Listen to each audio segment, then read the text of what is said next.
Continuamos en la 50ª edición de la Feria del Libro de Valencia y ha llegado el momento de hablar de la familia. Y lo hacemos con Laura Rojas Marco, que acaba de publicar este ensayo, que ha sido publicado por Grijalbo. Laura, bienvenida. Hola, muchas gracias. La familia, de las Un relaciones placer estar tóxicas. aquí en familia. En familia. Sí, sí. En familia mediterránea. Sí, sí, por supuesto, en la un mejor. jardín y nos miran las familias. Sí, sí. Laura, empecemos. ¿La familia perfecta existe? Por supuesto que no. La verdad es que la familia perfecta no existe porque no existe el ser humano perfecto, dado que una de nuestras características es que precisamente somos imperfectos, ¿no? Tenemos un lado positivo y un lado negativo. Y evidentemente no existe esa perfección, pero ¿qué es lo que falla? Porque nosotros somos seres humanos, siempre se habla de esas relaciones complicadas de familia. ¿Qué es lo que falla ahí? ¿Las emociones?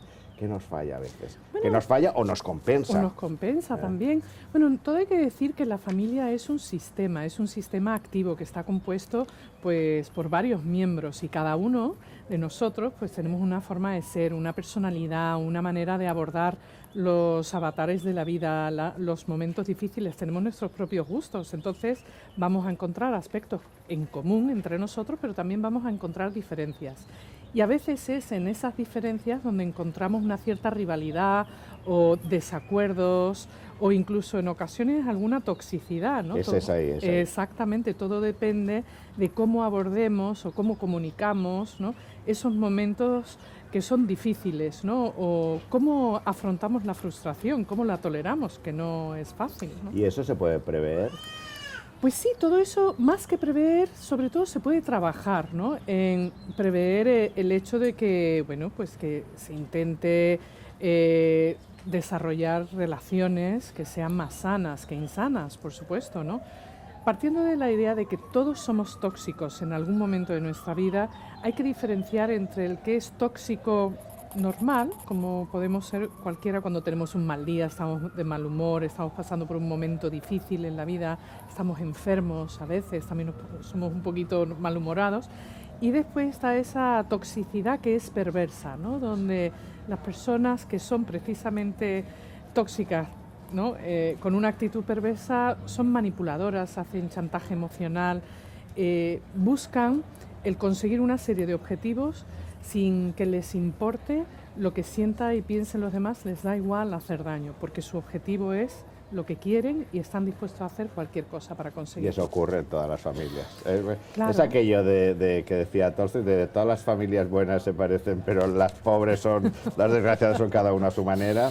Bueno, yo creo que realmente, como todos somos originales y realmente no hay ningún componente familiar que sea idéntico, porque incluso hasta los hermanos gemelos idénticos tienen sus diferencias, ¿no? Entonces hay que tener eso en cuenta, pero sí es cierto que hay determinadas pautas, conductas y actitudes que se pueden tener para que la familia, la dinámica familiar sea sana, como por ejemplo el respeto, la escucha activa, el saber comunicar de una manera directa, clara, que no haya humillaciones, que no haya insultos, ¿no? Y desde luego el cariño pues siempre es bienvenida. Hablemos del libro. Sí. ¿Qué encuentra el lector en la familia?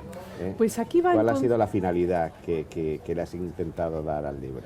Pues la verdad es que tengo que decir que ha sido un proyecto muy bonito, un proyecto difícil, me ha costado trabajo, pero lo he pasado muy, muy bien.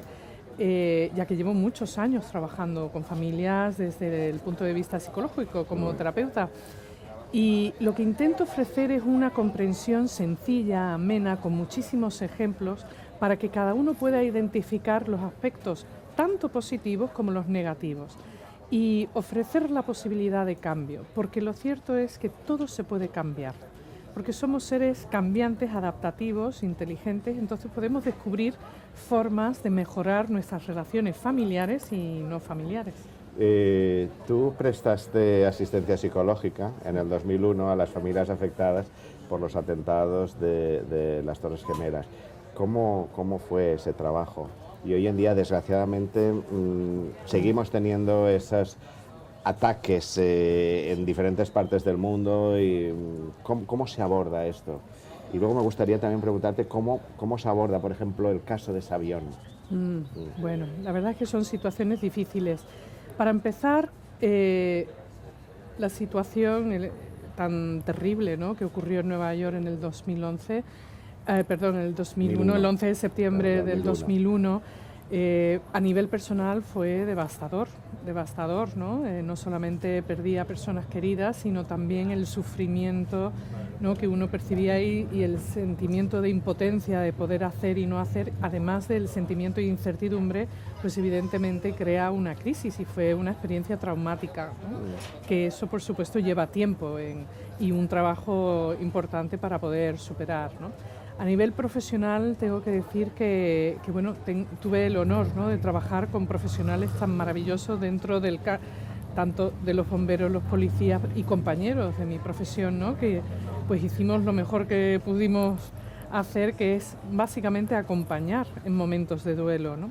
Uno a lo mejor no puede eliminar el dolor, pero sí acompañar durante ese proceso, ¿no? Y bueno, fue muy difícil en el caso, por ejemplo, del avión que hemos visto y hemos vivido hace nada, un mes, algo verdaderamente terrible. Ahí, de nuevo, estamos hablando de acompañamiento y, desde luego, las investigaciones, además de querer saber qué fue lo que ocurrió, sino el porqué.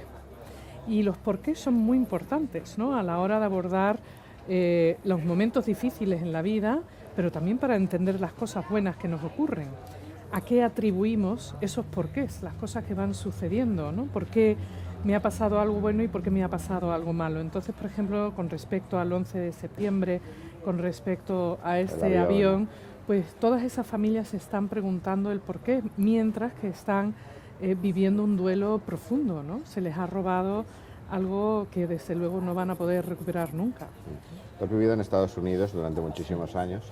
¿Qué diferencias hay entre una familia latina, de tradición judeo-cristiana, católica como la española, y una americana o de Europa septentrional, donde el peso luterano es muy importante? ¿Hay diferencias? Pues sí, tengo que decir que hay diferencias, evidentemente, pero también somos muy similares, porque buscamos ese contacto, ese formar parte de un grupo, de una comunidad. Ahora bien, tengo que decir que después de tantos años trabajando con tantas familias, algunas de las diferencias que me llaman mucho la atención, por ejemplo, es que en la familia mediterránea, la familia latina, estamos todos como muy vinculados de manera emocional, tanto a los hermanos como a los primos, a los tíos, a los abuelos. Tienen todos un papel muy importante en la dinámica familiar. Mientras que en Estados Unidos es habitual ver cómo las personas sobre los 17, 18 años se marchan de casa, se van a otro estado. Estados Unidos es muy grande, ¿no? No sé cuántas veces España, pero es muy grande, muchas. Se ven 2 o 3 veces al año, mientras que aquí observo que hay como una continuidad, una necesidad de estar cerca, de tocarse, ¿no? Somos, desde luego, yo diría que más afectivos, incluso en la cercanía, en el tacto humano, ¿no? Y bueno, pues evidentemente todo tiene su lado positivo y su lado negativo, pero tengo que decir que yo estoy muy contenta de haberme venido, ¿no?, donde está mi familia, que es aquí en España, después de tantos años en Estados Unidos, aunque allí también tengo familia, y porque, bueno, hay cosas que yo diría que prefiero. Que tiran. Sí, hay cosas que tiran. Nos quedamos con ese mensaje. La familia, de relaciones tóxicas a relaciones sanas. Un ensayo de Laura Rojas Marco que habla del núcleo familiar, habla de ese entorno y contesta a muchas preguntas y a muchos porqués. Pues eso intento, y espero desde luego que los lectores que se animen a leerlo disfruten, y si tienen alguna consulta me pueden contactar directamente. Pues aquí lo dejamos. Laura, un placer. Nada, muchísimas gracias.